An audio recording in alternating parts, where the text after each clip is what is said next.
of hand hygiene. Step number 1. Take some liquid or soap in your palm and rub together.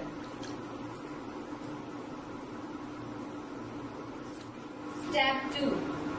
Rub your hand by interlocking your finger.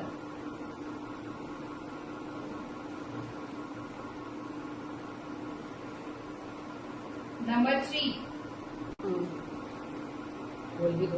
Step 3.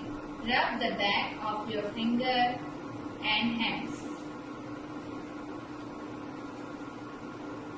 Step number 4. Interlock finger and rub the back of finger of both hands. Number 5. Rub fingertips on palm of both hands in circular manners.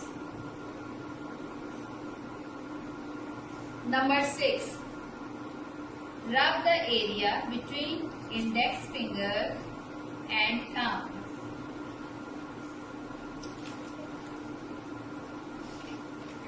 Step 7. Rub both wrists rotating manners.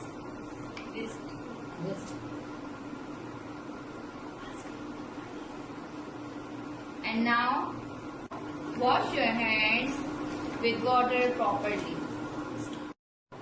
And now, wipe your hand by the tissue paper or towel. Its better option is tissue paper.